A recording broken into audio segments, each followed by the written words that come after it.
자, 수업을 시작합시다. 어, 작년까지는 계속 영어 수업이었는데 올해부터 한국어 수업이에요. 그래서 한국어 불편한 사람이 혹시 있나요? 아, Is there anyone who don't understand Korean at all? 그래서 아마 여러분들이 이번 학기 수업은 예년보다 훨씬 더 쉽게 받아들이지 않을까 생각을 해요. 한국어 수업이라서.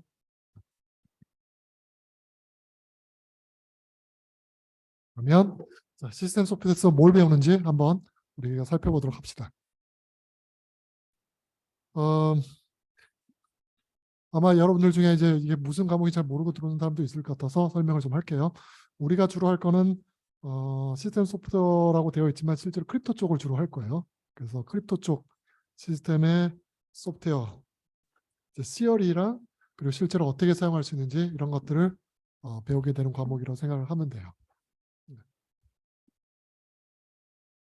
그래서 제 정보는 여기 있듯이 오연옥이고 제 오피스가 지금 HIT 321호이기 때문에 뭐 연락하거나 방문하고 싶으면 저쪽으로 오면 되고 그리고 그 클래스에서 사용될 뭐 PPT, 슬라이드, 그다음에 뭐 작년, 재작년 이런 중간고사, 기말고사 문제들 이런 것들도 다 LMS 포털 시스템에 있을 테니까 거기서 다운해서 보면 될 것 같아요.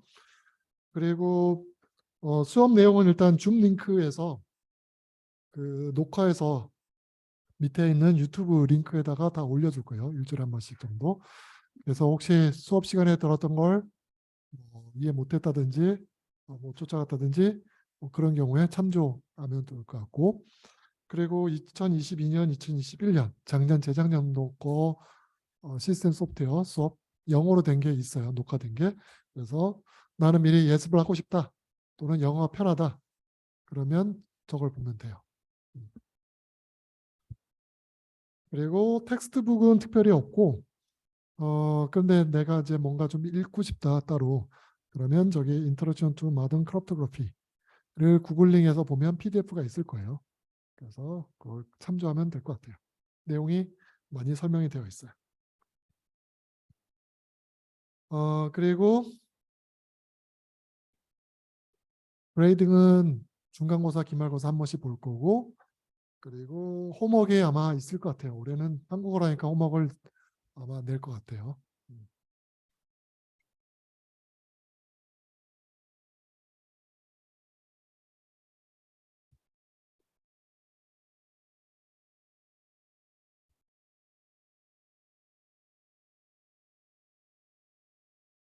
그리고 스케줄을 보면 뭐 여기 스케줄이 쭉 있는데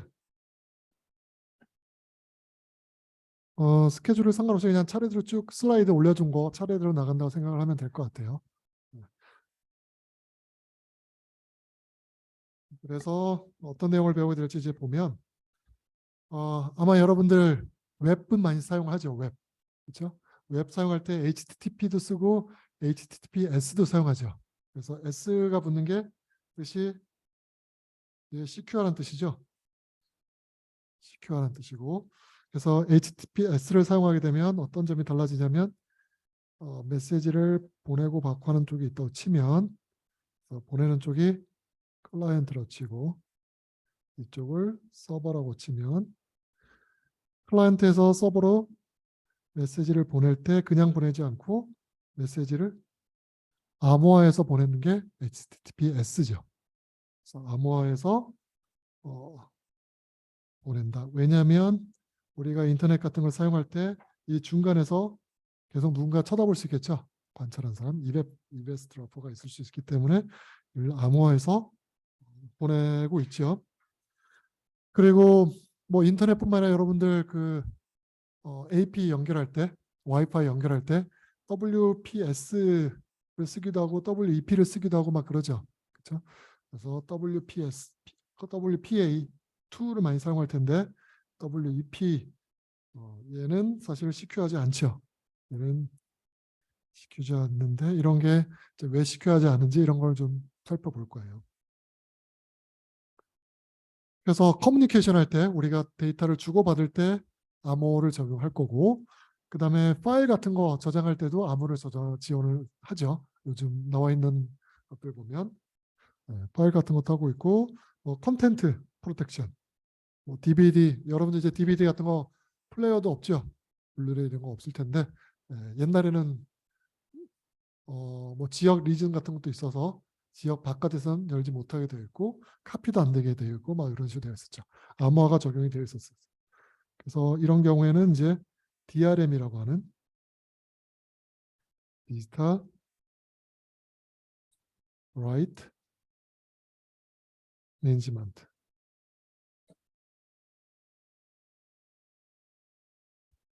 이런 게 되어 있었죠. 그래서 뭐 DVD 플레이어에도 이 DRM에 관련된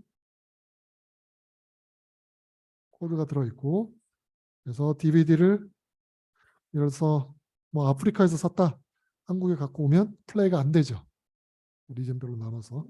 그래서 한국에서 산 DVD는 뭐 아시아에서 산 거는 플레이가 되는데 다른 지역에서 산 거는 플레이가 안 되고, 왜냐하면 지역별로 가격을 다르게 만들었기 때문에 이렇게 뭔가 키 관리를 해서 사용이 되고 있죠. 그래서 원래 전통적으로 크립토그래피, 암호라고 하는 거는 우리가 웹, 인터넷 이런 데서 많이 사용이 됐는데, 최근에는 가장 많이 사용되고 있는 곳이 블록체인 쪽에서 많이 사용되고 있죠. 그래서 블록체인 쪽을 사실 제대로 이해하려면 크립토그래피를 제대로 이해하는 게 필요하죠. 그래서 아마 이 과목을 듣고 4학년 2학기 때 있는 Introduction to the Blockchain을 들으면 이해가 쉽게 될 수 있을 거라고 생각을 해요. 네. 그러면 이제 하나하나씩 간단하게 살펴보도록 합시다. Secure Communication. 여러분들 HTTP로 되어 있는 데서 만약 아이디랑 패스워드를 집어넣으면 어떻게 될까요?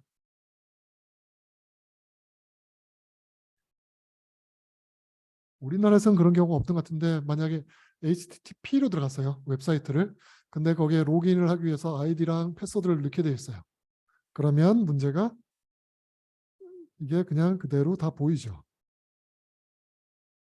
그래서 중간에 만약에 뭐 AP에 연결한 사람이 있다, 또는 중간에 컴퓨터 뭐 날아가는 걸 이제 와이리스를 보고 있다, 그럼 다 보여요. 그래서 패스워드, 아이디 다 노출될 수 있죠. 그래서 HTTP에는 패스워드에 관련된 거는 함부로 노출하면 안 되는 거죠. 모든 사람이 보는 거라고 생각하면 돼요, HTTP면. 그래서 이 내용을 다 볼 수 있는 것. 그래서 커뮤니케이션에 이제 두 가지가 있을 수 있는데, 하나는 이 내용을 감출 필요가 있겠죠. 못 보게. 그래서 못 보게 하는 게, 우리가 보는 게 이베스트라퍼예요. 정보가 빠져나오는 거, 떨어져 나오는 게 이베스트라퍼. 그래서 이베스트라퍼를 막아야 되겠죠. 막는 게 있을 거고, 그 다음에 날아가는데 중간에 누군가가 이 내용을 바꿀 수도 있겠죠. 그렇죠? 체인지할 수 있어요. 체인지를 못하게 하는 것, 못 뚫게 하는 것, 그 템퍼링을 막는 것, 노 템퍼링. 그래서 데이터가 가는데 데이터를 감추는 것, confidentiality가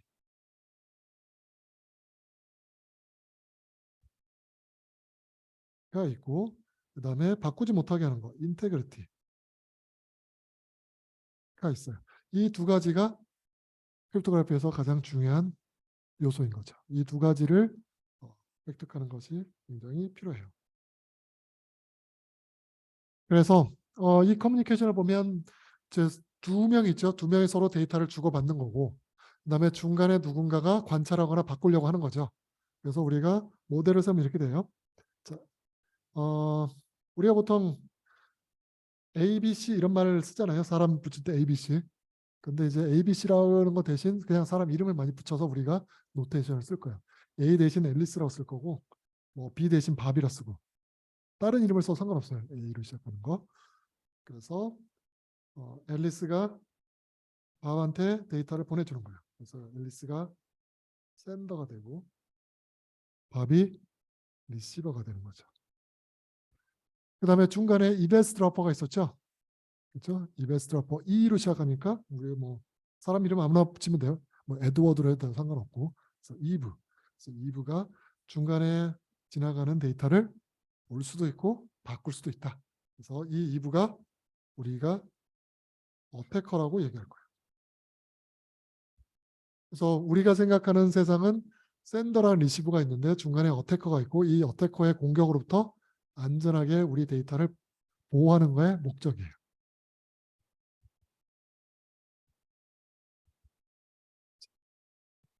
그래서 이렇게 안전하게 데이터를 주고받는 걸 위해서 여러 가지 프로토콜이 개발이 되어 있고 그 중에 하나가 이제 TLS가 있어요. 자, 뭐 어쨌든 여러 가지 이제 프로토콜이 있는데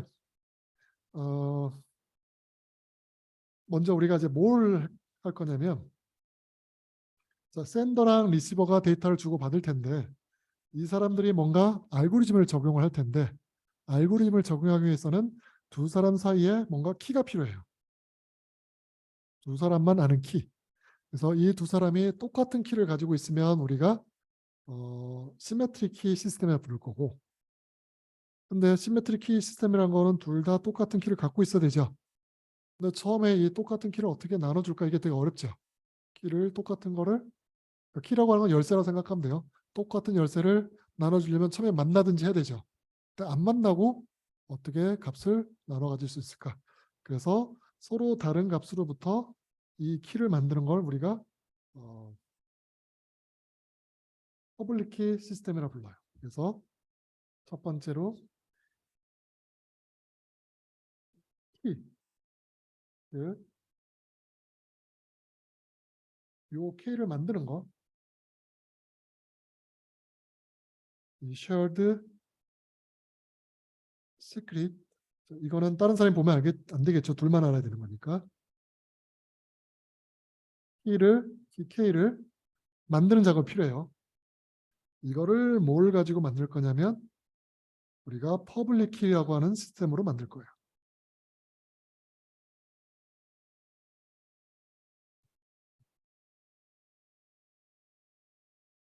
퍼블릭 키 암호라는 걸 사용해서 두 파티 사이에 두 명 사이에 똑같은 키를 만들 거고 키가 만들어진 다음에는 그러면 이 키를 사용해서 데이터를 주고 받으면 돼요. 그래서 데이터를 주고 받으면 되는데 요 만들어진 키를 가지고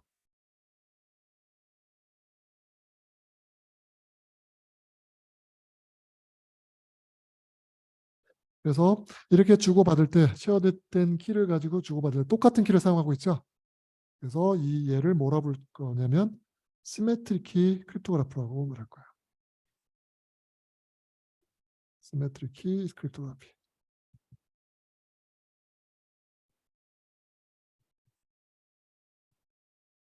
퍼블릭 키 크립토그래피는 키가 다를 거예요. 두 개가 달라요. 그래서 쟤는 어시메트릭 키 크립토그래피라고도 얘기해요.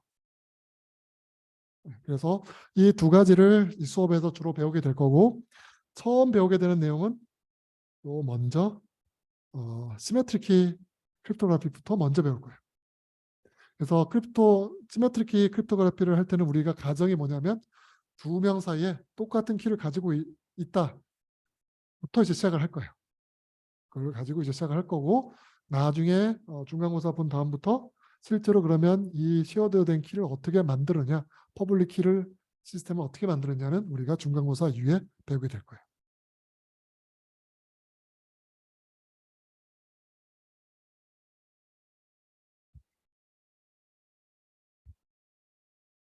그래서 여기 보면 첫 번째가 중간고사 이후 두 번째가 우리가 처음 먼저 배우게 될 내용이고 그래서 두 번째 같은 경우에는 앨리스랑 밥이 있으면 둘 다 같은 키를 가지고 있고 이 같은 키를 가지고 시메트릭 키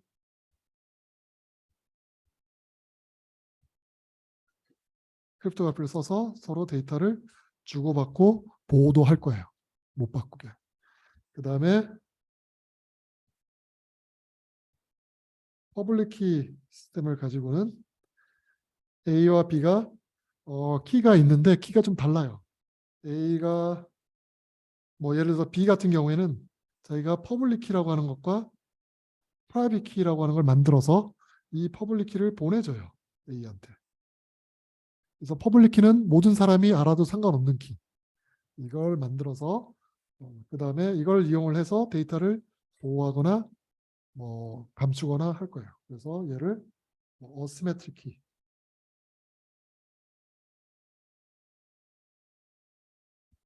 키라고 얘기하기도 해요. 그래서 얘를 프라이빗 키, 프라이빗 키 또는 시크릿 키, 얘를 퍼블릭 키 이렇게 불러요. 프라이빗 키인데 S로 시작하는 건 퍼블릭 키가 똑같이 P니까 다른 이름을 줘야 되잖아요.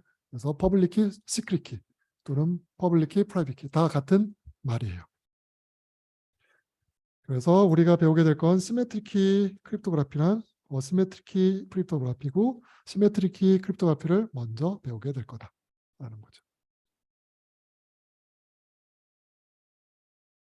그래서 지금은 이제 데이터를 주고받는 거를 생각했는데 사실 얘를 다른 데 적용하면 다른 시스템이 되는 거예요.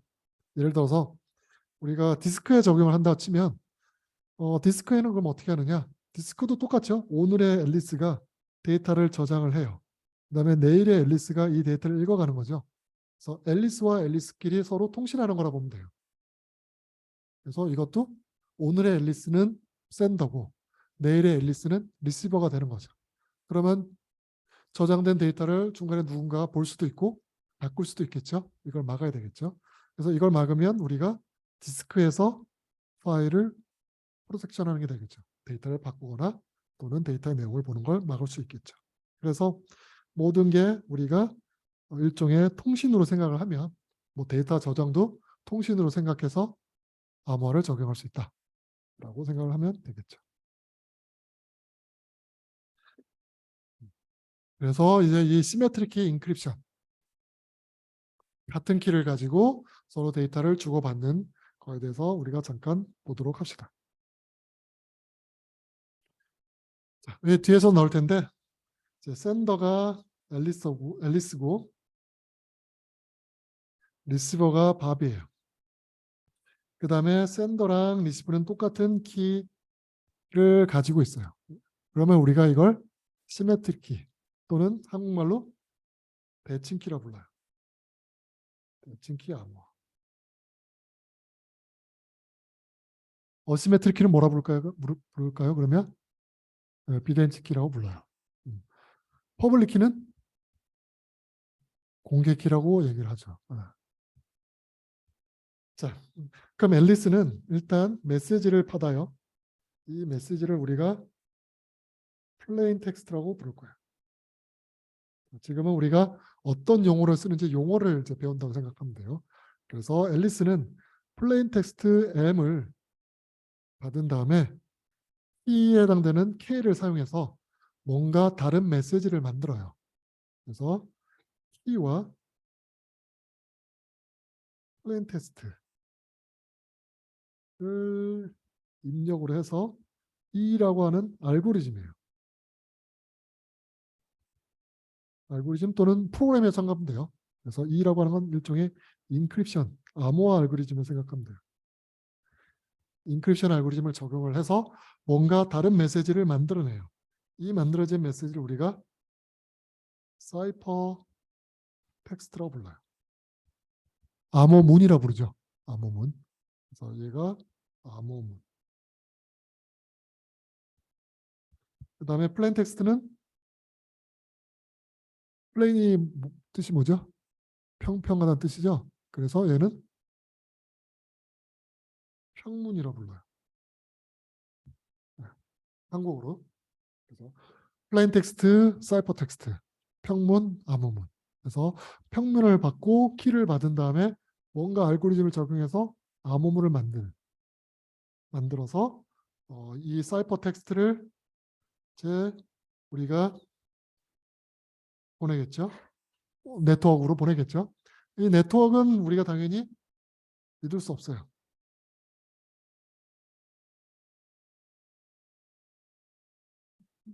이 네트워크는 중간에서 공격자가 조작할 수도 있고 내용을 빼갈 수도 있고 뭐 여러 가지 일이 생길 수 있다고 가정하는 거고, 이렇게 보내진 게 어쨌든 오면, 밥한테 오면, 밥은 뭘 할 거냐면 이제 C가 오죠. 사이퍼 텍스트. 사이퍼 텍스트가 오면 여기에다가 알고리즘을 적용하는데 같은 키를 적용을 해서 메시지를 만들어낼 거예요. 그래서 이 알고리즘을 우리가 인크립션 알고리즘을 부르죠. 그래서 한국어로는 오코어라고 얘기하죠. 여기는 암호화.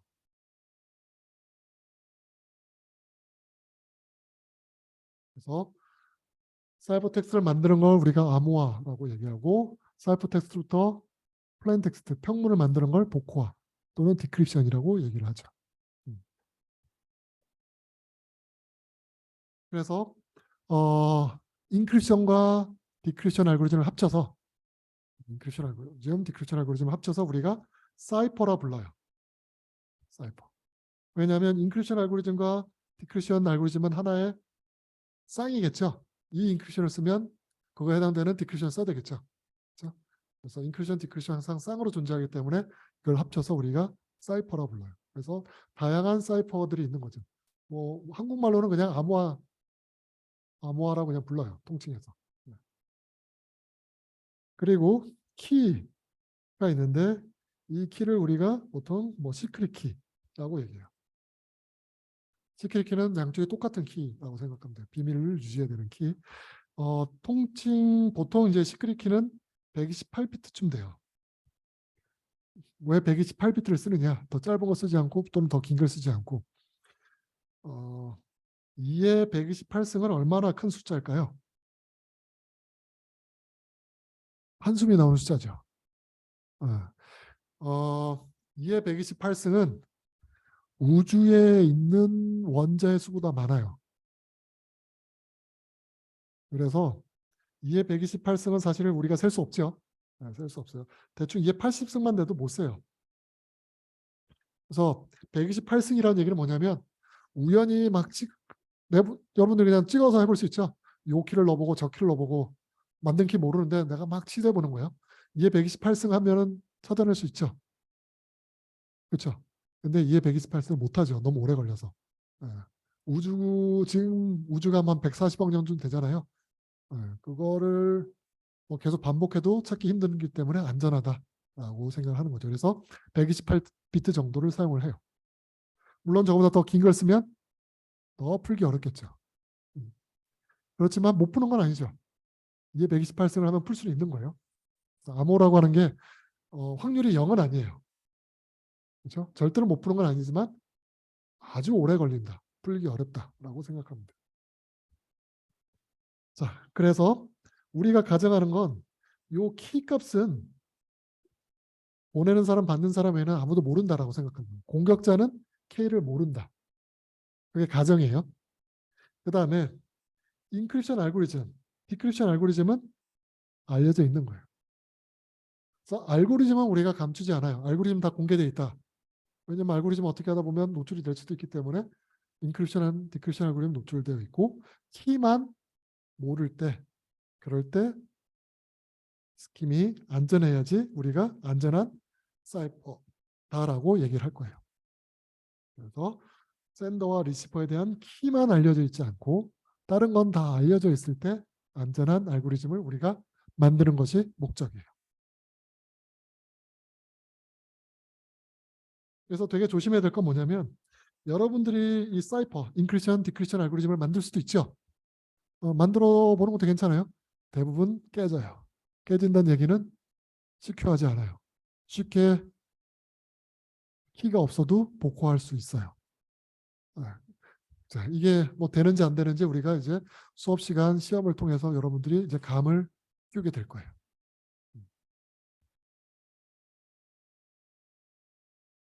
그래서 우리가 이제 차례차례로 이런 시메트리 키 스킴을 차례차례로 이제 보게 될 거고, 어, 그리고 만든 게 정말로 시큐한지 이런 것도 우리가 살펴보게 될 거예요. 자, 여기서 이제 키가 있는데 암호화해서 데이터를 보냈죠. 사이퍼텍스트를. 저 키를 한 번만 쓸 수도 있고 여러 번 사용할 수도 있겠죠. 그래서 횟수를 한 번 쓰느냐 여러 번 쓰느냐에 따라서 우리가 분류할 수 있고, 그래서 한 번만 사용하는 걸 우리가 싱글 유스 키 또는 원타임 키라고 얘기해요. 한 번만 쓰고 버리는 거예요. 키를. 그래서 키는 한 번만 사용되고 메시지 암호화는 한 번만 사용되고. 그 다음에 근데 한 번만 쓰면 불편하겠죠. 할 때마다 키를 또 만들어야 돼요. 서로 주고받아야 돼요. 그래서 당연히 여러 번 쓸 수 있는 게 편하겠죠. 멀티 유스 키. 그래서 우리가 처음에는 한 번짜리만 먼저 배우고 그 다음에 여러 번 쓰는 스킴에 대해서도 배우게 될 거예요.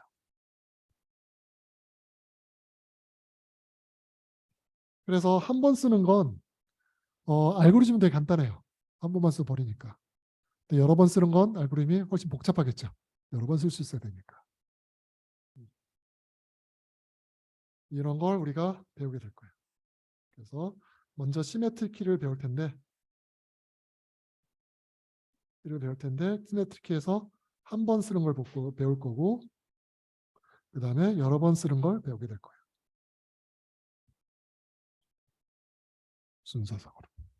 물론 이전에 우리가 간단한 역사도 배우게 될 거고 그리고 간단한 역사를 배우면서 왜 역사적으로 있었던 건 다 안전하지 않은지도 배우게 될 거예요. 그래서 현대 암호학에서 만든 스킴이 아닌 옛날 고대 만든 것들은 다 깨졌다고 보면 돼요. 하나도 시켜하지 않아요. 그래서 우리가 배울 거는 이제 암호 기술, 크립토그래피를 배우는데 이게 얼마나 다양한 데 적용될 수 있고 강력한지 그리고 어떻게 만들 수 있는지 기술에 대해서 배우게 될 거고 당연히 암호학의 모든 문제, 시큐리티 문제에 대해서 해결할 수 있는 그런 기술은 아니에요. 뭐 여러분들 해킹 뭐 이런 거 얘기하죠. 해커도 있고 그다음에 악성 코드도 있고 뭐 바이러스도 있고 뭐 그런 얘기하죠. 그거랑 암호랑은 사실 별로 상관이 없어요. 별개의 문제라고 생각하면 돼요. 그러니까 암호는 일종의 문을 튼튼하게 만드는 거고 해킹 같은 경우는 문으로 들어오지 않고 뭐 벽을 뚫고 들어오는 거라고 생각하면 돼요. 그래서 문은 잘 만드는데 벽에 호수라면 그냥 뚫리겠죠. 벽에 구멍이 있으면 글로 들어올 수 있죠. 개구멍으로 들어올 수도 있는 거고. 그래서 두 개는 좀 별개라고 생각하면 돼요. 물론 문이 허술하면 그냥 문을 열고 들어오겠죠. 그게 제일 좋겠죠. 그리고 생각보다 암호는 문을 만든다고 했는데 얘를 잘 구현하는 건 되게 어려워요. 생각보다. 그래서 여러분들이 주어져 있는 코드를 보고 그러니까 알고리즘을 보고 구현하는 데 있어서 잘못 짜면 잘 뚫려요. 그래서 이거 되게 주의 깊게 만들어야 되고 그 다음에 여러분 나름대로 뭔가 만들고 싶은 욕구도 있을 거예요. 그렇죠? 근데 이제 제대로 훈련되기 전까지는 만들면 대부분 뚫려요. 그래서 역사적으로 뚫려도 왔던 거를 한번 보면 될 것 같아요. 그래서 현재의 암호학들은 그냥 만드는 걸 끝나는 게 아니라 이것이 뚫기 어렵다, 깨기 어렵다는 걸 증명을 해요. 수학적으로. 그래서 수학적으로 증명되지 않은 것들은 대부분 지금까지 다 깨졌어요. 그래서 애드호크하게 그냥 갖다 붙여서 만들면 대부분 깨진다.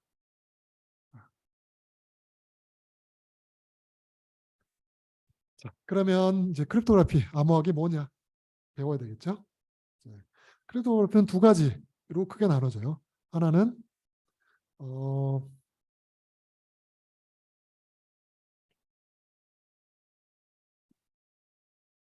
키를 만드는 것, 즉 앨리스랑 밥이 있는데 두 사람이 서로 공유된 키가 없어요. 없으면 어쨌든 공유 키를 만들어야 되겠죠. 그거를 만드는 과정. 그게 이제 쉐어드 키를 만드는 과정.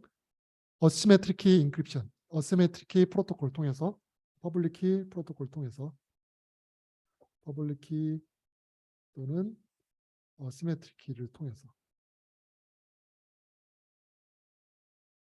이 스킴을 통해서 그래서 얘는 키를 만드는 거예요. KK. 똑같은 키를 만드는 거고 얘는 일반적으로 느려요. 그래서 얘는 느린 작업이에요. 그 다음에 이렇게 키가 만들어지면 이 키를 이용해서 뭐 데이터를 암호화할 수도 있고 또는 뭐 못 고치게 할 수도 있겠죠. 그렇죠? 그래서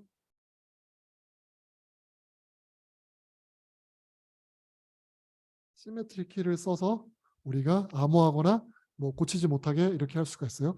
얘는 일반적으로 빨라요. 그래서 우리가 두 번째를 먼저 볼 거고 그리고 나서 첫 번째를 보게 될 거예요. 그래서 첫 번째까지 이해하고 나면 우리가 전체적으로 어떻게 쉐어드 키를 만들고 이걸 가지고 뭐 암호하거나 그다음에 못 고치게 만들 수 있을까 이런 걸 배우게 되겠죠. 그래서 시메트리 키 같은 경우에는 이제 두 가지 문제를 풀어야 되는데 하나는 어태커가 왔다 갔다 하는 데이터를 볼 수가 있겠죠.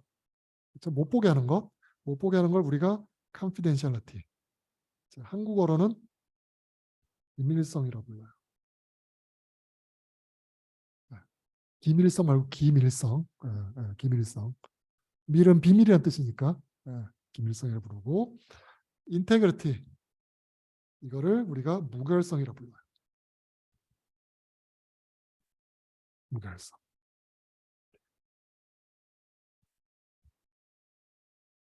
그래서 일반적으로 기밀성에 관련된 거를 우리가 인크립션, 디크립션 쪽이 기밀성에 관련된 거예요. 데이터를 못 보게 감추는 거. 그리고 데이터를 못 고치게 하는 게 무결성이에요. 여기에 해당되는 게 디지털 시그니처.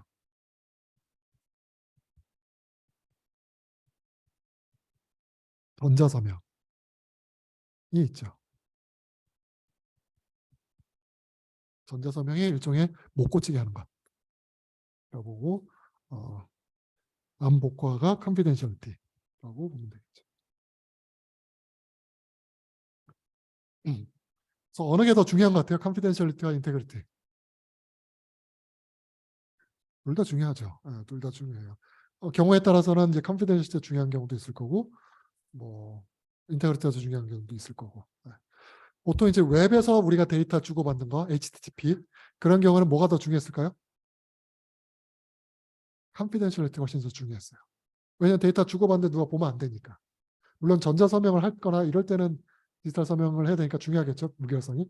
근데 일반적으로는 우리가 웹에서는 데이터를 주고 받고 하는 게 대부분이잖아요. 그렇죠? 뭐 유튜브 보는 거. 그냥 보는 거잖아요. 데이터 보는 거지 뭐 서명하는 건 아니니까.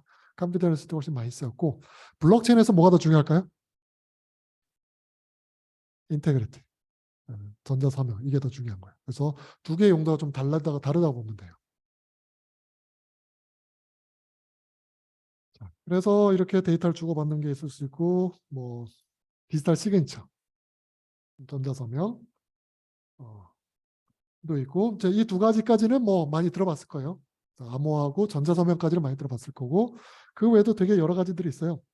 뭐 예를 들어서 내가 앨리스가 밥이랑 얘기하는데 앨리스가 밥한테 막 메시지를 보냈는데 밥은 도대체 누가 나한테 보냈는지 모르게 하는 거. 뭐 이런 것도 있을 수 있어요. 예를 들어서 뭐 투표 같은 걸 해요. 앨리스가. 내가 투표를 이렇게 만들었어요. 밥은 이 투표가 누가 만든지 알면 돼요, 안 돼요? 밥은 예를 들어서 성관이고 앨리스는 유권자예요. 그럼 성관이는 이 받은 내용이 누가 만든 건지 알면 비밀 투표가 안 되죠. 그렇죠? 그래서 성관이는 이 내용이 이게 누가 보낸 건지 몰라야 되겠죠. 그렇죠? 그래서 어나니머스 해야 돼요. 어나니머스는 누군지 모른다는 뜻이죠. 익명이란 뜻이니까. 그렇지만 저 사람이 유권자인 건 알아야 되겠죠. 그래서 보내는 사람이 누군지 모르겠지만 유권자이면 알아야 되겠죠. 그래서 어나니머스 커뮤니케이션이면 누가 보낸지 모르겠지만 이 그룹 안에 있는 사람이다. 뭐 이런 거를 확인하는 그런 프로토콜도 있고 뭐 다양하게 있을 수 있어요. 응용에 따라서. 그래서 뭐 투표 같은데 뭐 이런 게 쓸 수도 있고 돈, 디지털 캐시.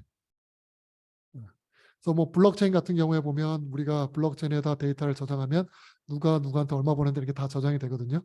근데 그걸 감추면서도 뭐 사용할 수도 있어야 되겠죠. 뭐 그런 용도로 쓸 수도 있고. 그러면서도 돈을 두 번 쓰는 건 막아야 되겠죠. 그런 것도 있을 수 있어요. 그래서 뭐 간단하게 우리가 이제 보면 암호 없이 하는 걸 보십시다. 우리가 만약 선거를 한다고 쳐봐요. 또는 뭐 프라이빗 옥션, 경매 같은 걸 한다고 쳐봐요. 자, 이거를 이제 만들 수 있는 가장 뭐 투표 같은 경우에 가장 쉬운 방법은 뭘까요?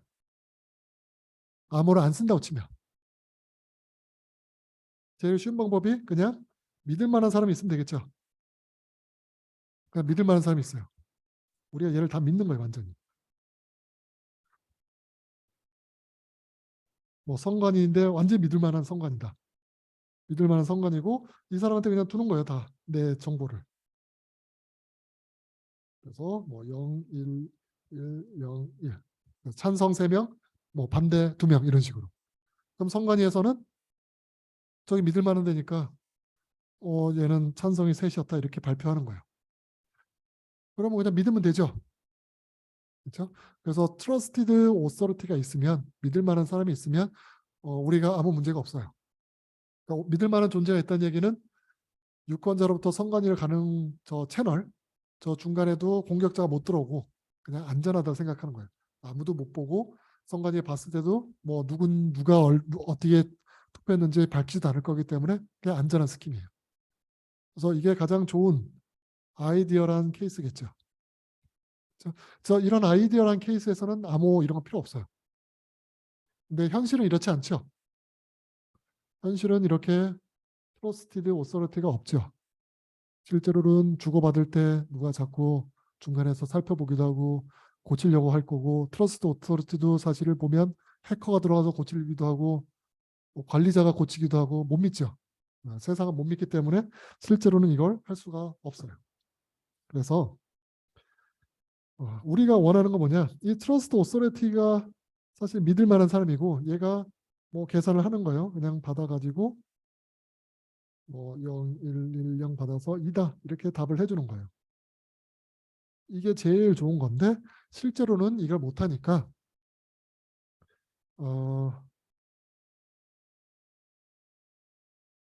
뭔가 트러스트 오서리티를 가지고 할 수 있는 일, 뭐 이런 계산하는 걸 이거를 트러스트 없이도 할 수 있으면 좋겠죠.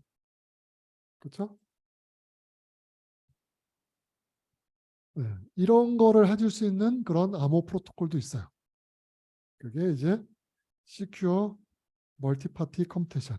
즉 이건 뭐냐면 이 네 사람이 서로 막 데이터를 주고받아요. 암호화를 해가지고 주고받아서 다 몇 번 막 하고 나고 끝나고 나면 이다 이런 거 결과가 나오는 거야.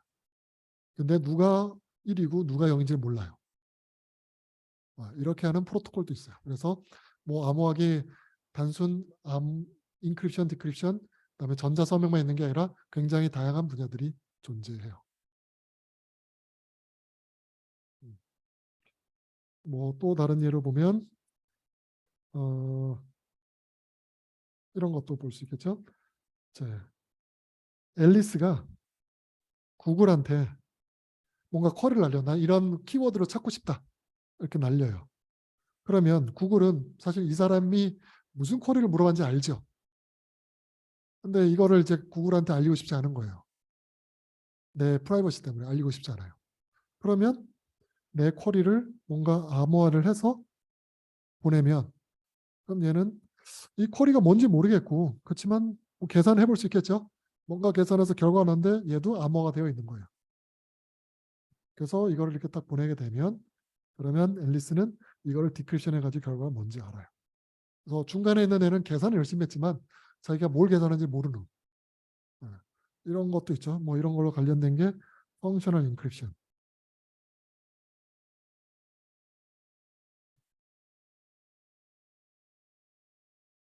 그다음에 fully homomorphic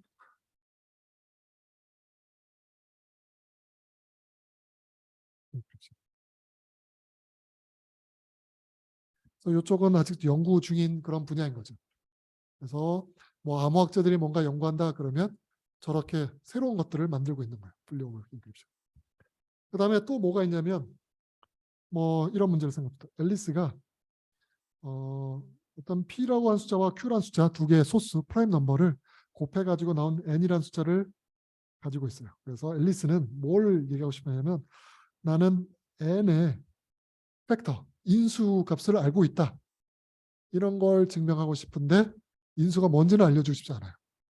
알고 있다는 사실은 내가 가르쳐주고 싶은데 실제 그 숫자가 뭔지는 알려주지 않은 거예요. 그러니까 앨리스가 뭘 하고 싶냐면 뭔가 난리지, 내가 안다는 걸 증명하고 싶은데 그 난리지가 뭔지는 알리고 싶지 않은 거예요. 제로로 알리고 싶지 않은 거예요. 그러고 싶을 수도 있겠죠. 뭐 그런 경우가 뭐가 있을까요, 여러분들?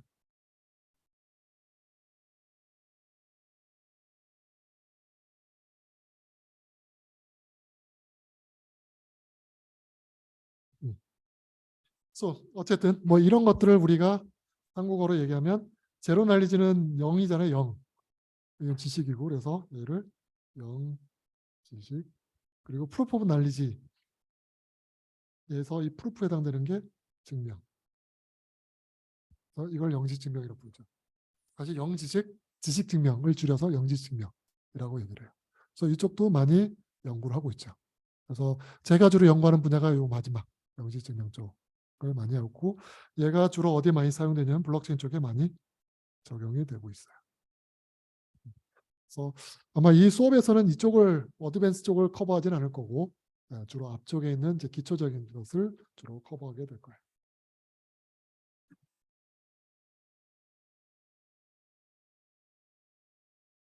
그래서 우리가 이제 이 크립토그래피를 배울 때 그냥 뭐 이런 게 있고 저런 게 있고 이렇게 배우지는 않을 거고 좀 체계적으로 배울 거예요. 그래서 어떤 순서로 배울 거냐면 먼저 스트랩 마더 즉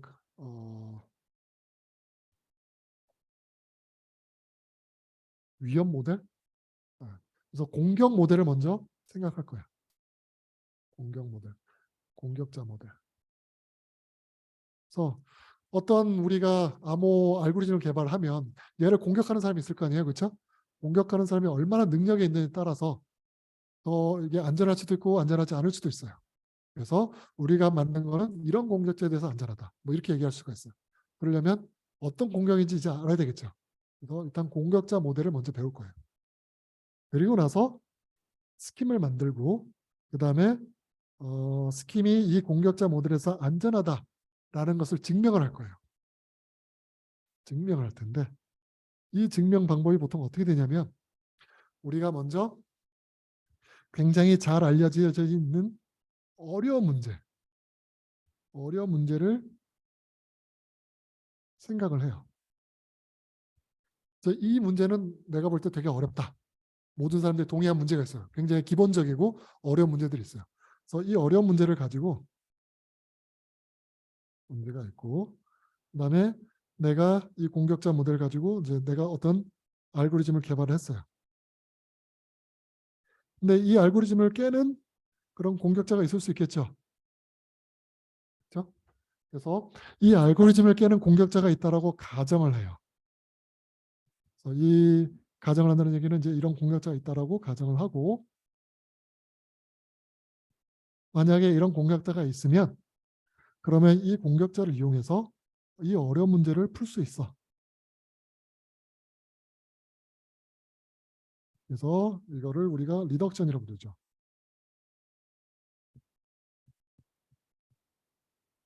그래서 이 문제, 우리가 만든 요 스킴을 공격하는 공격자가 있으면 이 공격자를 이용해서 어렵다고 알려진 문제를 풀 수 있다는 걸 증명을 해요. 자, 이걸 다르게 말하면 뭐가 돼요? 이 어려운 문제는 풀 수 있어요, 없어요? 못 풀죠. 그러니까 이 알고리즘은 을 공격하는 공격자는 없는 거죠. 왜냐하면 이 알고리즘 공격하는 공격자가 있으면 우리가 어려운 문제를 풀 수 있는 거잖아요. 근데 어려운 문제 못 푸는 거잖아요. 그러니까 공격자가 없다는 얘기죠. 그런 식으로 제 증명을 할 거예요. 그래서 이 문제를 푸는 게 이 문제를 푸는 것만큼 어렵다라고 하는 걸 보일 거예요. 그래서 요 스킴을 만든 게 이게 실제로 잘 알려져 있는 문제만큼이나 어렵다라는 걸 증명하는 걸로 안정성을 증명하는 형태를 띠게 될 거예요. 자, 이미 어려워졌죠, 이미.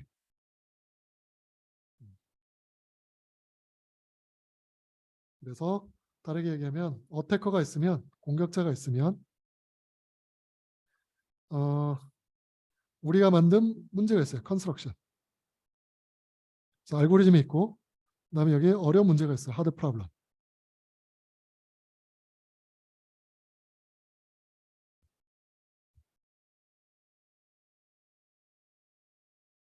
그래서 얘가 풀리면 얘가 풀린다. 이렇게 증명을 할 거예요. 우리가.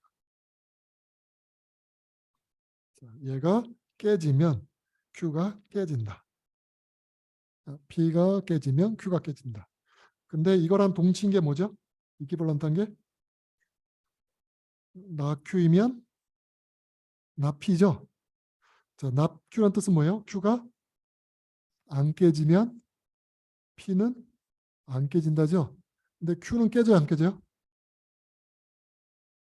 어려운 문제는 못 깼죠, 지금까지. 깬다는 얘기는 이 어려운 문제를 푸는 거예요. 못 풀었죠. 그렇죠? 지금까지 못 풀었으니까 P도 못 푸는 거죠. 그래서 저렇게 증명할 거예요. 항상 일종의 카운트 포지티브 기류법으로 증명할 거예요. 그래서 P가 깨지면 Q가 깨진다. 그런데 P가 안 깨졌으니까 Q는 안전하다. 됐어요? 자, 이런 식으로 우리가 앞으로 하게 될 거예요. 자, 그러면 이제 간단하게 암호학의 역사를 보도록 합시다. 첫 시간에 많은 걸 배워야죠. 힘이 있을 때 많이 배워야 되니까. 사실 많이 있는 걸 배우는 게 아니에요. 다음 시간보다 더 어려워지니까. 자, 히스토리는 쉬워요. 자, 우리가 이제 당연히 역사적으로 퍼블릭 키 인크립션, 퍼블릭 키 시스템보다는 시메트릭 키가 먼저 나왔겠죠. 두 개 서로 키를 나눠가지고. 그래서 시메트릭 사이퍼를 먼저 볼 거예요. 시메트릭 사이퍼는 두 명이 있죠. 앨리스랑 밥이 있고. 자, 앨리스는 어떤 거를 받아요? 메시지를 받죠. 플레인 텍스트. M을 받아요. 그리고 뭘 또 가지고 있죠? 키. 이 키는 또 누가 가지고 있어요? 밥도 가지고 있죠. 쉐어드 키니까. 이 둘이 가지고 있고. 그 다음에 앨리스는 플레인 텍스트와 키를 가지고 어떤 일을 하죠? 인크립션을 하죠. 암호화를 해요. 그래서 인크립션을 여기에 적용할 거예요. 그래서 만들어지는 걸 뭐라 부르죠? 네, 사이퍼 텍스트라 불러요. 사이퍼 텍스트가 만들어요. 그러면 이 사이퍼 텍스트가 쭉 밥한테 가죠. 밥은 어떤 일을 하죠? 네, 디크립션을 하죠. 디크립션을 하면 뭐가 나와요? 네, 디크립션을 하면 이게 C일지는 몰라요, 사실은. 뭐 중간에 막 바뀔 수도 있으니까 뭔가 받아요. 받은 다음에 나오는 게 뭐가 나오겠죠? 뭐 C라고 합시다. 자, 이렇게 됐을 때 M과 M 프라임은 어떻게 돼야 돼요? 같아야 돼요. 제대로 된 거라면 같아야 되겠죠. 그렇죠? 이렇게 우리가 사이프를 만들면 되겠죠. 그래서 중간에 바뀌는 거 없다고 일단 가정해요. 그래서 사이퍼 텍스트를 주면 그대로 받아서 디크립션 했을 때 똑같은 게 나오면 돼요. 이게 스트림 사이퍼, 시메트릭 사이퍼죠. 자, 이거를 이제 그동안에 만들려고 했겠죠. 전쟁 같은 데서 많이 써야 되니까. 그래서 첫 번째로 이제 배울 텐데 일단 그 전에 먼저 알아야 될 건 역사적으로 나왔던 모든 사이퍼는 다 깨졌어요. 어떻게 깨는지 보면 되겠죠. 자, 처음, 자, substitution 사이퍼. 얘는 대체한다는 뜻이죠. substitution. 다른 걸로 바꾼다는 뜻이에요. 뭐냐면 키가 뭐냐면 A는 예를 들어서 뭐 X에 대응되고 B는 뭐 M에 대응되고 C는 K에 대응되고 D는 O에 대응되고 E는 Z에 대응되고 이런 식으로 쭉 테이블을 만들어요. 그래서 키는 일종의 종이죠. 종이에다 이렇게 적어놓고 양쪽이 서로 나눠 가지는 거예요. 그 다음에 인크립션은 이걸 그냥 대응하면 돼요. 자, bad. 그러면 사이퍼텍스트는 뭐가 나올까요? 이런 키였다면 뭐가 나와요? M, Z, O 이렇게 나오죠. 그래서 MZ5가 사이퍼 텍스트예요. 플레인 텍스트는 배드고. 그럼 이제 디크립션 해볼까요? 키가 있고 예를 들어서 ZOO 주가 들어왔었다. 그럼 플레인 텍스트는 뭘까요? 네, BDD. 아니요, BDD. 네. BDD예요? EDD죠. EDD. 뭐 틀릴 수 있어요. 디크립션 A, MZ5는 M에 해당되는 게 B, Z에 해당되는 게 E, O에 해당되는 게 D. 따라서 B, E, D 이렇게 나오죠. 그래서 인크립션 한국을 하면 디크립션 하면 원래 메시지 나오죠. 그러니까 이건 제대로 된 사이퍼죠. 인크립션하고 디크립션은 제대로 나옵니다. 또 인크립션 CAD 이렇게 하면 K, X, O 얘를 디크립션 하면 C, A, D. 그렇죠? 그래서 이 substitution 사이퍼는 키를 메시지로 인크립션 한 다음에 얘를 같은 그 종이를 가지고 디크립션을 하면 원래 게 나오죠. 그렇죠? 그래서 제대로 된 사이퍼는 맞아요. 그 다음에 키의 종류는 몇 가지나 있을까요? 키 사이즈. 몇 가지 종류를 만들 수 있을까요? 저런 거 하나가 키죠. 저런 매핑 테이블이 키예요. 저런 매핑 테이블은 몇 가지 종류가 생길 수 있어요.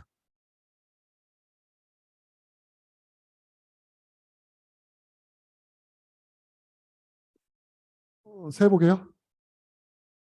자, A는 몇 가지 매핑될 수 있어요? 26가지. 그럼 B는? A가 매핑된 거에는 B는 매핑 안 되겠죠. 다 달라야 되니까. 그래서 25가지. C는 24가지. D는 23가지. 이런 식으로 가면 Z는 남는 거 하나죠. 이게 얼마예요? 26 팩토리얼. 26 팩토리얼이죠. 26 팩토리얼은 커요, 작아요? 뭐 컴퓨터로는 할 만한데 손으로 하기엔 좀 어렵죠. 그래서 26 팩토리얼은 굉장히 큰 숫자예요.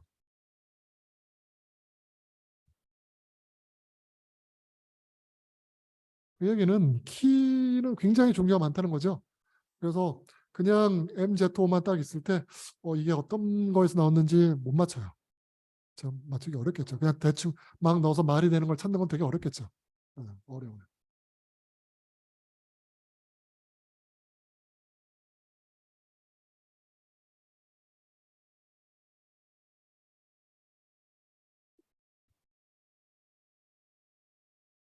어, 자, 이것보다 좀 더 간단한 버전. 이거는 그래도 좀 26 팩토리가 굉장히 많죠, 종류가. 자, 이거는 좀 나은 거고. 자, 좀 더 간단한 거. 시저 사이퍼, 캐서러 사이퍼. 시저 사이퍼는 훨씬 더 간단한 거예요. 음. 원래 서브스티션 사이퍼는 A, B, C, D, E, F, Z가 아무데나 매핑이 될 수 있죠. 근데 시저 사이퍼는 저 매핑을 좀 제약을 둔 거예요. 어떻게 제약을 줬냐면 시프트만 하도록.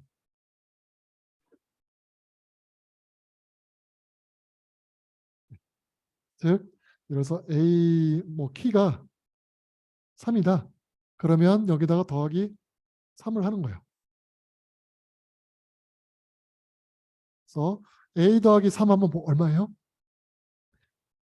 D가 되는 거고. B는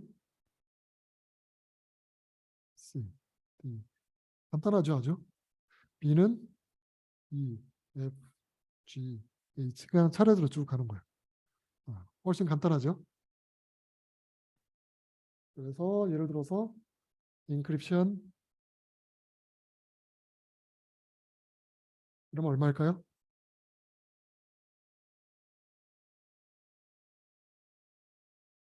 알파벳 하면 되죠. H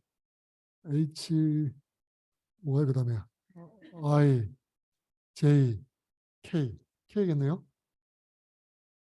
Y는 G, A, B. 돌아오면 되죠. 거꾸로. U, U다 뭐예요? W, W요? 뭐예요? V, W, X. 이거예요. 그러면 시저 사이프 같은 경우는 키는 모두 몇 가지가 생길 수 있을까요? 26가지. 얘는 어때요? 26개 정도는 다 해볼 수 있겠죠? 얘는 좀 별로죠. 그렇지만 얘 실제로 쓰였죠. 로마 시대 때 전쟁할 때 이 시저 사이퍼 썼었어요. 뭐 이 정도는 여러분들 그냥 깨겠죠. 그렇죠? 26번 해보면 되니까.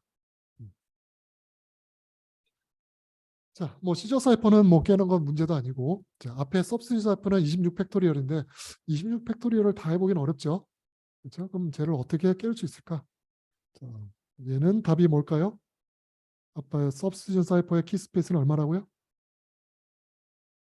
26 팩토리얼이 답이겠죠. 네. 그래서 얘는 우리가 그냥 무식하게 대입해서 풀 수는 없을 거예요. 자, 무식하게 대입해서 푸는 공격을 우리가 뭐라고 부르냐면 브루트 포스라고 얘기하죠.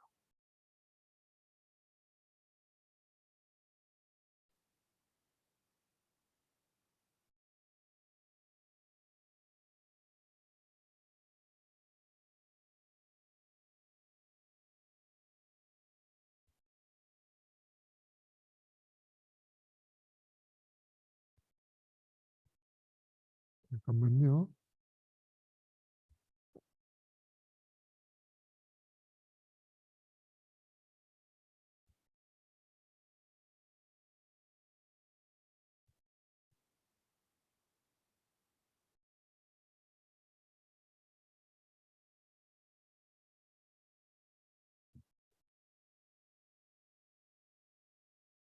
네트워크가 잠깐 끊어졌어요. 자, 일단 뭐 말로 잠깐만 얘기를 하면, 자, 앞에서 보면 우리가 26 팩토리얼 개수의 키를 다 적용해 보면 불가능하죠. 그런데 우리가 알파벳을 이렇게 보면 어떤 알파벳이 가장 자주 나오는 알파벳인가요? 이런 거 자주 나오죠. 그렇죠? 근데 암호문을 딱 봤더니 여기에는 보니까 뭐 X가 되게 자주 나와요. 그러면 그 X는 원래 뭐였을까요? 그렇죠. 2였을 것 같죠. 자, 이런 식으로 우리가 추측을 해볼 수 있겠죠. 그렇죠? 그래서 암호문에 있는 알파벳들의 빈도를 조사해 보면 이 빈도에 따라서 어느 정도 정보를 끄집어낼 수 있죠. 그렇죠? 그래서 이러한 공격 방법을 프리퀀시 어택이라고 얘기해요. 뭐 딕셔너리도 뭐 같은 얘기죠. 프리퀀시 어택이라고 얘기해요.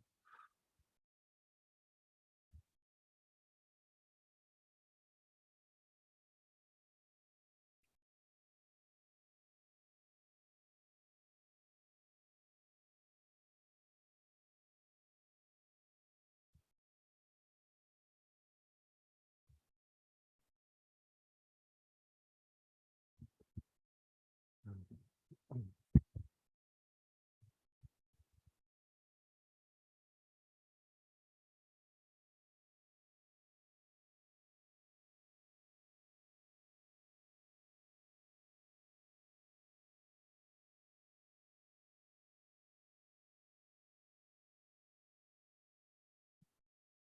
이 아이패드 쪽이 네트워크가 안 돼서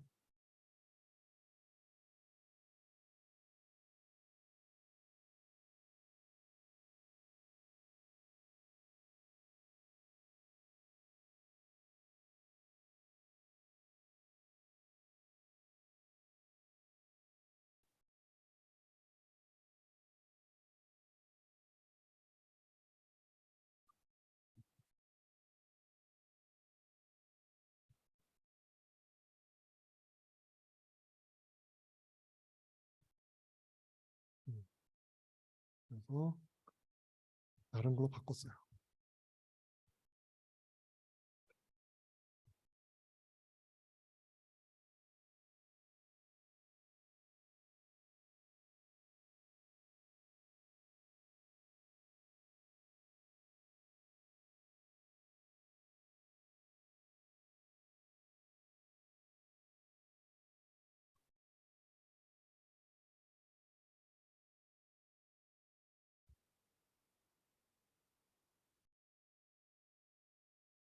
그래서 이거 같은 경우 보면 당연히 이가 가장 자주 나오고,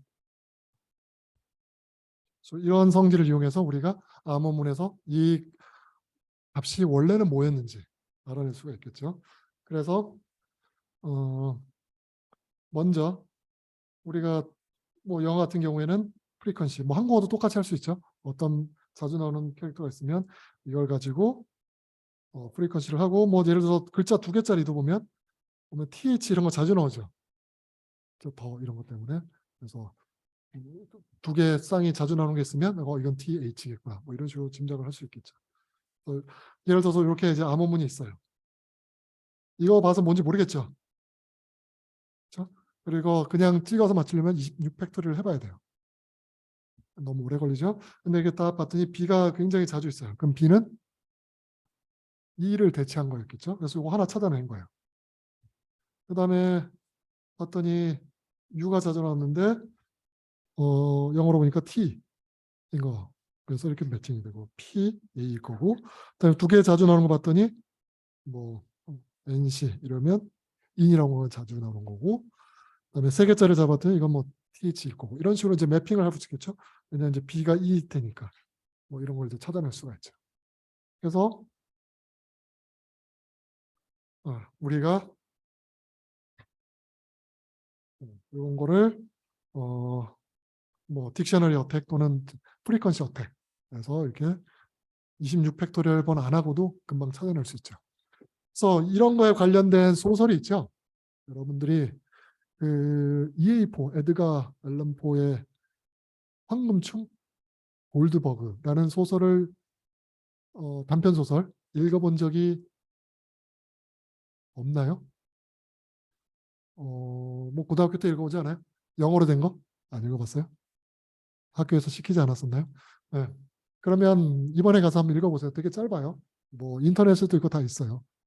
짧은 거고, 그 EA4에 있는 골드버거라고 하는 그 소설이 내용이 이제 이 substitution 사이퍼를 깨는 내용이에요.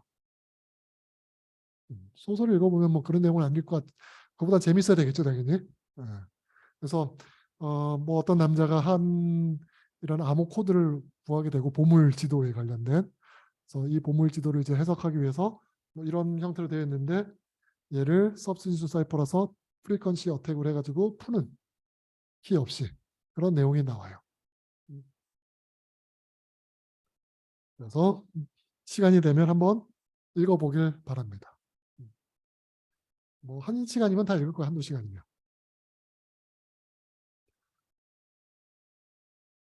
그 다음 2번째, 비즈니스 사이퍼. 얘는 이제 얘도 꽤 오래전 거죠. 16세기. 물론 시저 사이퍼보다는 되게 현대 거죠. 얘는 어떻게 하냐면 시저 사이퍼의 확장판이라 보면 돼요. 시저 사이퍼는 그냥 시프트만 한다고 그랬죠. 그렇죠? 시프트만 하면은 쉽게 깨지잖아요. 그래서 시프트를 글자마다 좀씩 다르게 한다고 보면 돼요. 그래서 예를 들어서 키를 뭐 이렇게 하나, 둘, 셋, 넷, 다섯, 6글자로 하면 이게 키예요. C라고 하는 건 뭐냐면 A, B, C. 그러니까 C는 우리가 3이라고 생각하면 되고, 뭐 R은 얼마예요? 뭐 숫자가 있겠죠. 그래서 더하기 3, 뭐 이런 식으로 하는 거예요. 그래서 원래 메시지가 what 뭐 이렇게 돼 있으면 what a nice day, today 이렇게 있으면 W에다가 더하기 3을 하는 거예요. W, X, Y, Z. 그래서 Z가 나오는 거예요. R은 얼마예요? 뭐 할 수 있겠죠. 네, 더하기 얼마인지 모르겠지만 그거 해서 더하면 이렇게 나오는 거예요. A는 y니까 z 나오겠죠. y 다음 거니까.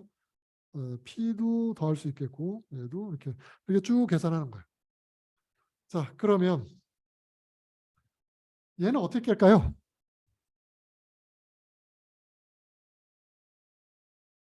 자, 얘 같은 경우에는 얘의 길이가 얼마인지 알아요? 몰라요? 모르죠. 사실 몰라요. 그래서 얘 깨는 거 되게 쉬워요.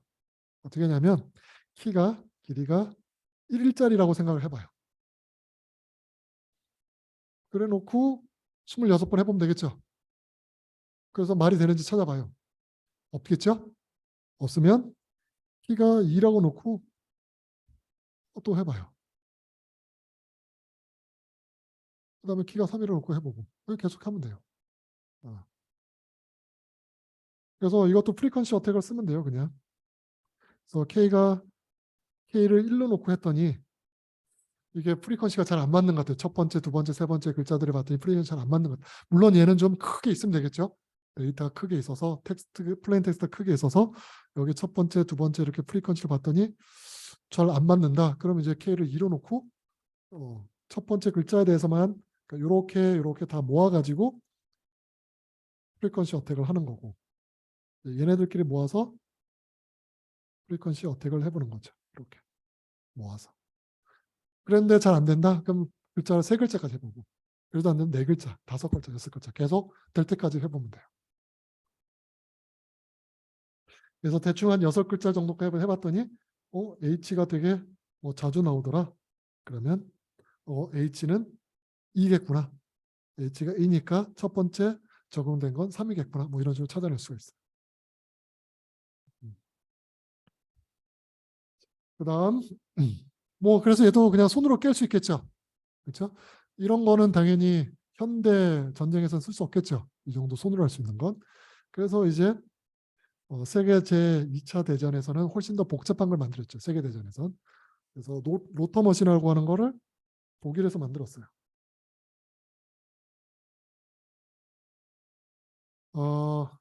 당연히 앞에 있는 거 보면 손으로 다 인크립션 할 수 있었죠.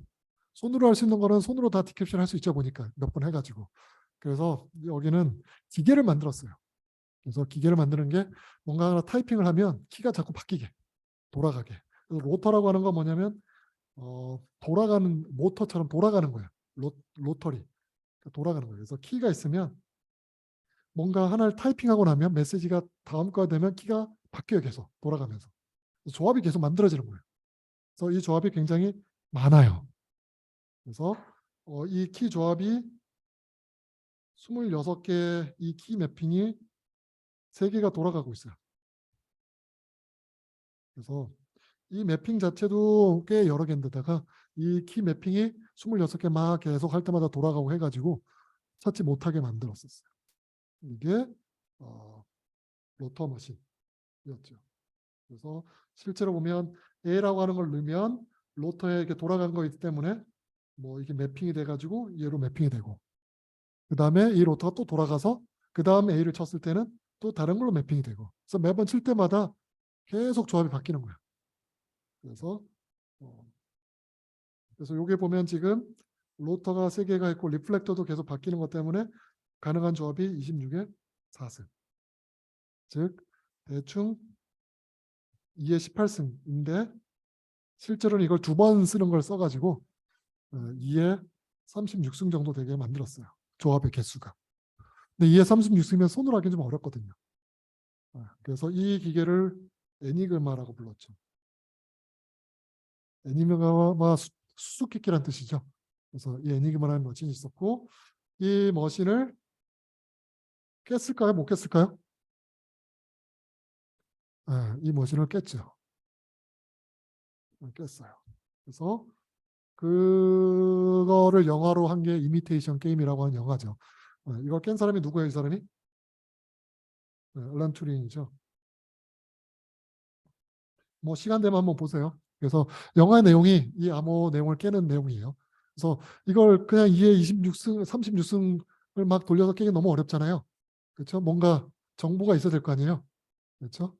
근데 이거 잘 봤더니 항상 평문의 시작,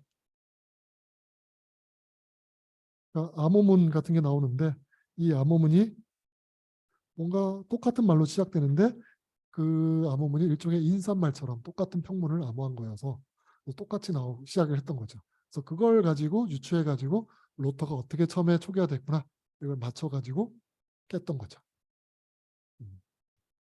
그래서 이걸 깨기 위해서 알란 튜닝이 이제 계산이 2의 36승인데 그냥 깨려면 너무 어렵잖아요. 그래서 이걸 계산하는 기기가 필요하겠구나 해서 만든 게 컴퓨터였죠. 그래서 컴퓨터라고 하는 걸 이제 만들면 되겠구나.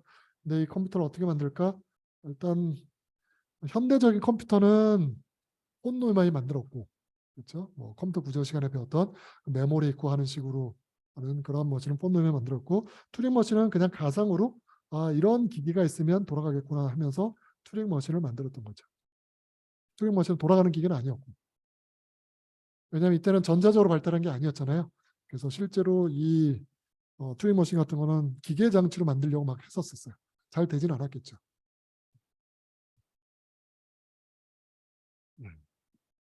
그래서 이렇게 됐었고, 자, 이거 뭐 세계대전이면 언제예요? 뭐 1945년 이때까지도 안전한 암호 기술은 없었다는 거죠. 안전하지 않았었어요. 그리고 실질적으로 좀 안전한 그런 암호 기술은 1974년, 75년 이때쯤에 만들어졌어요. 그래서 데이터 인크리션 스탠다드, 베스라고 불리는 스탠다드가 만들어졌고, 얘는 키 스페이스가 2의 56승이에요. 2의 56승은 큰 숫자일까요? 작은 숫자일까요? 애매하죠. 애매해요. 이 당시 70년대 당시에는 2의 56승을 할 만큼 컴퓨터가 빠르지 않았었어요. 그래서 이건 안전했었어요. 그런데 지금은 어때요? 2의 56승 할 만해요. 그래서 얘는 지금 쓰면 될까요? 안 될까요? 그러니까 얘는 키 길이가 56비트예요. 그래서 2의 56승 가지가 나올 수 있고 이 정도는 현대 컴퓨터로는 금방 깨요. 그래서 데스는 지금 사용되지 않고 있죠. 그리고 대신 뭘 쓰느냐? AES, 어드밴스드 인크리션 스탠다드 얘를 쓰고 있어요. 2001년도에 만든 것. 그래서 얘는 키의 길이가 128비트예요. 또는 256비트도 쓸 수 있어요. 더 쉽게 한 걸 원하면. 그래서 우리가 이제 이 데스가 어떻게 생겼고 어떻게 구동하는지, AES는 어떻게 생겼는지 이런 걸 배우게 될 거예요. 그래서 그러면 이제 데스는 이렇게 만들었는데 이게 그러면 안전하냐? 깨는 방법이 없느냐? 몰라요. 그럼 AES는 128비트고 막 이렇게 만들었어요. 안전한가? 몰라요. 그러면 왜 쓰고 있느냐? 얘를 공격하는 방법이 아직 없어요. 그래서 쓰는 거예요. 그래서 시메트릭 인크리션 대부분 증명할 수 없어요. 안전성. 그냥 요거를 깨는 스킴이 아직까지 없었기 때문에 안전하다라고 얘기하고 사용을 하고 있어요.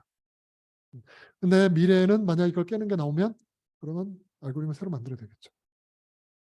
그런 상황이에요. 그래서 이런 거에 관련돼서는 우리가 다음 시간에 계속 배우도록 합시다. 자, 오늘은 여기까지 하도록 하겠습니다.